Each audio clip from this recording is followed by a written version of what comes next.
Hey, so when you first heard, bro, like your brother hadn't got that time, bro. Like I know I always see you. You know what I'm saying? You be talking about the shit that happened and shit like that on the internet, bro. Like what did that shit do to you though? Like mentally, you know what I'm saying? Like I ain't gonna lie, that shit fucked me up a lot. Like that shit fucked me up a lot, cause that's my little brother. Like it's like this. Like my little brother was more like on the buttercup side in the hood when we was young. He didn't too much hang with the people I hung with in the projects and shit. He wasn't over there with us. Right. So at the same time, me being at my daddy's house and it being strict and shit, me being me, I had ended up running away from that shit and ran back to the hood. So me running back to the hood, my daddy didn't too much come look for me. He didn't care. Like he cared, but he didn't give a fuck to come look for me and do all that extra shit. See what I'm saying? But even if he did, I was always running or hiding or something. See what I'm saying? Right. Like some shit like that. So shit, a few of my partners and shit, we used to like hit trick licks and shit. Like y'all know what that shit is. Yeah. Trick lick and shit in the hood. Hit like a little lick and shit. We was coming up, but at the same time, it wasn't even like coming up like.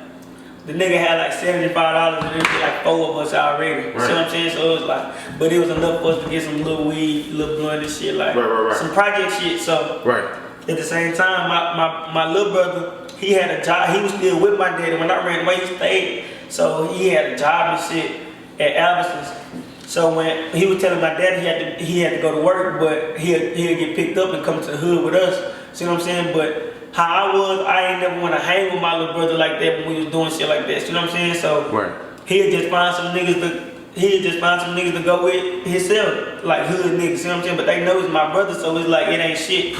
So at the same time, they do what they do, then the shit happen like that.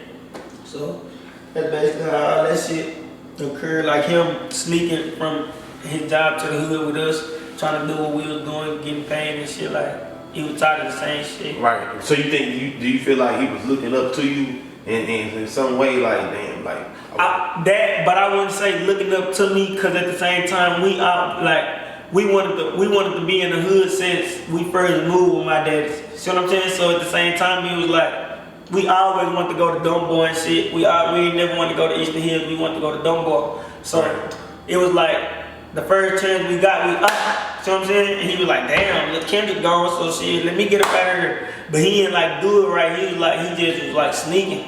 See what I'm saying? Sneaking, and then we was posting on the internet with guns and shit. And my daddy like, damn, he supposed to be at work. Pull up on us and shit. Yeah. You're get up out of there. Get up out of there. Y'all know anybody in the hood, y'all see my daddy pull up, y'all know that's what I'm saying. That's why anybody in the hood know it's like for real with us, like. The only nigga you will see me running from in the hood is the police and my daddy. Like, that's the only people you gonna see me running from in the hood. So how was it, bro, like growing up with one of the OGs, bro, and Stop 6, like, you know what I'm saying, like, did you look at that shit like a privilege? Like, did you look at it like, I can take advantage of this shit? Yeah, cause it's like, even when my daddy wasn't around, he had so many homeboys that loved him and do whatever for him that just called me nephew. See what I'm saying? Even when my daddy was on Jordan T. White and I was in the project still in school, I had so many like uncles and shit, like always gave me money and shit, like folks, you know that shit, hood uncles on God, like candy later and shit like that. So like I always was straight. I always was the kid that's Benny Boy son, that's Lil son. So I always was straight out there. Hey, boy, you look just like your daddy. Yeah, that's the one right there. Hey, that's the one they gonna hit that. Boy, you look just like your motherfucking daddy. You look just like the money. Boy, you look just like.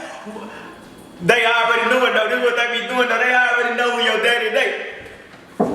Benny Boy, your daddy. You know, bro, you know that, boy. You know that, boy. I'm playing, nigga. On the set, you know that, nigga. They need to be. I be yeah. My dad, yeah. Bitch ass, these niggas old. That shit funny as hell. Hey, so look, I got to ask you this, bro. Like, this more on like some street shit. Like, do you feel like in a way, bro, like when you moved with your daddy, like you moved out the hood, do you feel like you lost some street critic in the projects? Like some niggas looking like, oh man, this nigga ain't from here and shit, you know what I'm saying? Nah, not as fast. Right. See what I'm saying? Not as you was coming back like every second you had, huh? Nah, I never came back cause when I moved I was like 13. See what I'm saying? Right. I moved at like 13, so we all was kids, we wasn't thinking of it like that. they was just thinking like, damn, the Kendrick moved away with his daddy. They ain't thinking of it like, it was like some boys in the hood shit. Like me, like I got in trouble at school and I had to move with my daddy. Like, but my daddy didn't stay in the hood. He stayed in John T. White, so Sandy Lane. So it's like, I don't know. It wasn't like motherfuckers looked at it like I lost my street credit because we wasn't even doing shit at 12 and 13. But nigga knocking, stealing bikes and shit like that wasn't shit. So we didn't have no street credit. But when I left my daddy's house and hit the projects hard, that's when everything started. See what I'm saying? Like, my first ever case was from my birthday. My birthday was July 11th. I had turned 17. That's the first age you can go to the big jail. I never been to Kimbo. Right. The first time I had a party, I had to do a party at Michelle's. You know Michelle's, right? Yeah, Michelle's. So boom, I threw a party at Michelle's. The whole hood came and like some more motherfuckers, Eastern Hills motherfuckers came to the house. But I'm in that whole 2-4 bars, so I'm selling corn, so I'm really not knowing what's going on for real. I'm really in that whole shit. So I'm saying, but at the same time, me being homeless and shit, me not having nowhere to go, it's like 100 people in my party and shit. Not even 100, probably like 50 people in my party. Long little stink, we all in that hoe, but I don't know how I didn't make it to somebody's house. See what I'm saying? Like, I don't know how I didn't go with somebody, but every other night we in the projects, we breaking in Vacos and going to sleep, then waking up in the morning and getting up out of it. But this night, I must have broken the Vaco while I was on the phone, and I fell asleep in that hoe in the projects, and the police woke me up and put me in handcuffs, took me to jail for criminal trespass, and that was my first case ever. So damn, bro, I didn't even know this. So you actually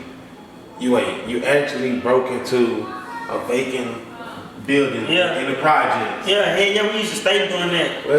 It used to be cold as hell. You know how the project flows is. Yeah. It used to be cold as hell. Like, if we had a little thought of something, we'd take it to the little bank. Like, it was real, like, project was everything. And hip hop and all that shit was already out, so I wasn't on no rap shit. It was just like, head first. Right. Oh God, that shit was head first. Man, this shit crazy.